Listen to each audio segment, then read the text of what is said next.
Of all the things to talk about as we get ready to kick off 2023 in MMA, and God knows we've been given a lot of things to discuss, I've decided to start off by talking about something I've recently come to value very much when it comes to this thing of ours. I'm talking about the value of rewatching fights. Specifically fights that end with either a controversial stoppage, or even more common, fights that end with a bad judge's decision. In this day and age of the sport where we have, frankly, too many events, where one card leads into the next with no time to process the outcome before we're already looking ahead to the next, a lot of the talking points and opinions are based on a single viewing that took place during the live broadcast, with people forming an opinion that they hold for long term and defend to the death based off of 15 minutes where they may or may not have been giving their whole focus. MMA in particular, when it comes to social media, is all about the instant reaction.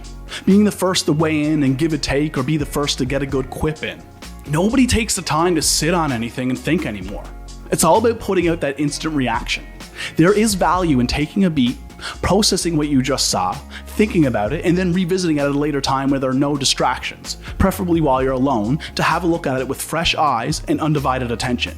I get how the whole online discussion thing is a big part of the fun for the fans of this sport, and I also know that not everybody has the time to go back and rewatch fights, but I'm hoping that folks can at least start to acknowledge that upon a second viewing, their opinion can totally change. Time and time again over the years, I've felt a certain way about the outcome of a fight after watching it, only to take the time to rewatch once the dust has settled, and ultimately come away seeing things in a completely different light. There is a major difference between watching a fight live in real time while talking with friends, checking your phone in between rounds, fishing through the bowl of chips and putting a beer up to your lips the whole time, versus watching without any distractions once the actual moment has passed. When rewatching a fight, you generally have better focus, making a point to score the fight as opposed to just enjoying the competition and the artistry of the performance.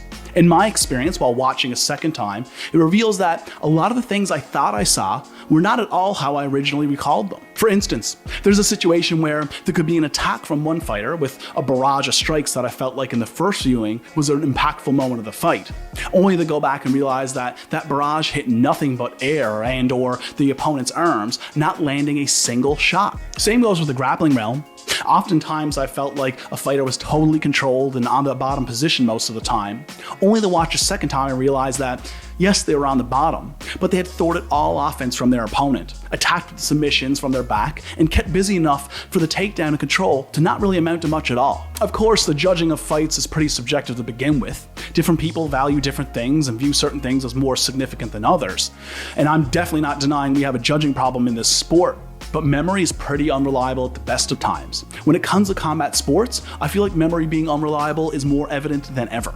I've also watched fights that I felt were stopped horribly late because of a steady onslaught, only to realize upon watching a second time that, although fighter A was absorbing punishment, there wasn't a single moment where they weren't intelligently defending themselves by either blocking or moving the position to get out of trouble, and it turned out it wasn't nearly as bad as I felt it was watching live. With this method of making a point to rewatch fights, I've realized that being caught up in the excitement of a live fight inhibits our ability to be impartial. And listen, a second viewing isn't foolproof. I think there's also something to be said for knowing the result ahead of the decision when watching the second time. This in itself can influence and change how you're viewing the experience and make you see things a little differently. And to be totally fair and honest with ourselves, the narrative surrounding the fight and what you want to see likely influences the way you're seeing things as well. People get caught up in the narrative and what they want to see, and I think this interferes with the ability to be objective as well.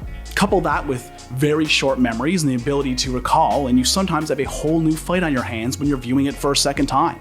A recent example for me would be the Paddy Pimblett Jared Gordon fight.